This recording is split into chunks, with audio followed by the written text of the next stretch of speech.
In recent years, GameStop's near-total monopoly on the video game market here in the US has been facing competition from Walmart, Target, Best Buy, and Amazon when it comes to getting good deals on new games. The latter two in particular have been especially aggressive thanks to Gamers Club Unlocked and Amazon Prime respectively, allowing consumers to purchase newly released games at a 20% discount on top of a host of other perks. Predictably, this has cut into GameStop's bottom line, as evident by their announcement that 150 of their stores will be closing this year. Personally, I'm glad to see GameStop being under pressure or faltering whenever possible. Their business practices hurt the video game industry for the sake of lining the pockets of the higher-ups in corporate positions. They pay the bare minimum to their employees, aggressively push paid membership cards and subscriptions to Game Informer, a magazine owned, published, and distributed by GameStop themselves and therefore has skewed coverage, and incessantly push pre-orders for games that have only had approved information revealed by the publisher in order to generate hype. And because they basically do have a monopoly on video game stores here in the US, the publishers and developers who are hurt the most by GameStop's laser focus on used game sales had to bend to GameStop's will for years to reach the largest audience possible, and doing so meant cutting out bits of innocuous content as a pre-order bonus. Suffice it to say, I vehemently dislike GameStop. I loathe GameStop. I wish another game store would rise up and start to spread across the country to give them some fair competition, but of course then they'd probably be bought out by the Goliath before they gain any significant traction.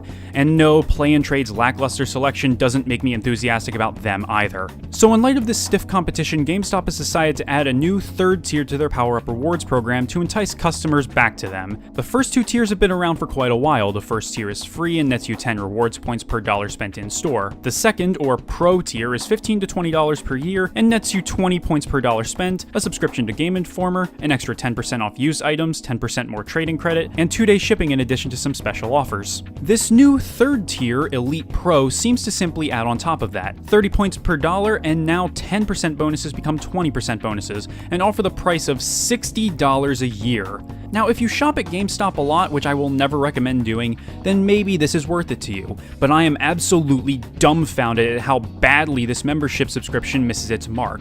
It's clearly trying to go toe-to-toe with Best Buy's Gamers Club Unlocked and Amazon Prime, but before even making its way out into the wild, it has already failed to measure up to either of them in almost every conceivable way. Let's start with Amazon Prime. For either $10 a month or $100 a year, $50 if you're a student, Amazon Prime not only allows you to pre-order new games at a 20% discount and still buy them with that discount for up to 2 weeks after they've been released, but also gives free 2-day shipping on any Prime item, which is pretty much anything that Amazon carries, access to a large catalog of music to download to your phone, special offers, and a digital video streaming service with a mixture of original content and licensed TV shows and movies. Best Buy's Gamers Club Unlocked, on the other hand, costs only $30 for a 2-year subscription and allows customers to purchase any new game, whether it be newly released or sitting on the shelves for a few years, collector's edition or not, for 20% less, nets you an extra 10% on trading credit, 10% off pre-owned games, 20% off digital guidebooks, twice as many rewards points on purchases of new games, digital content and accessories, as well as trade-ins, and some special offers. Comparing GameStop's Elite Pro membership to either Gamers Club Unlocked or Amazon Prime, it becomes obvious that the alternatives to GameStop simply offer more bang for your buck, especially since Elite Pro status won't help customers when it comes to buying a brand new game that just came out. They'll have to wait for someone else to trade it in, which could take days to either have someone trade it in or process it or whatever, whereas Gamers Club and Prime allow members to get brand new games for a lower price the day of release. Just as well, all the money you spent with the Elite Pro discounts goes right back into GameStop, and isn't seen by game publishers or developers. It's GameStop desperately struggling to stay afloat now that they've realized that their ship is sinking, and I sure as hell hope it capsizes. Now, some of you might be thinking, I don't have the money for Amazon Prime and there isn't a Best Buy anywhere near me.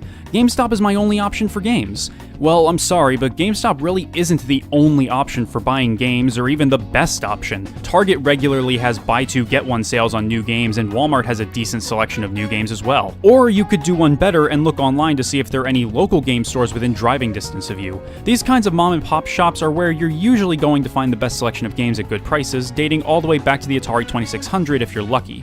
A decent number of these local shops do sell new games too, and sometimes will sell them before their street date at a slightly cheaper price in order to compete with places like GameStop.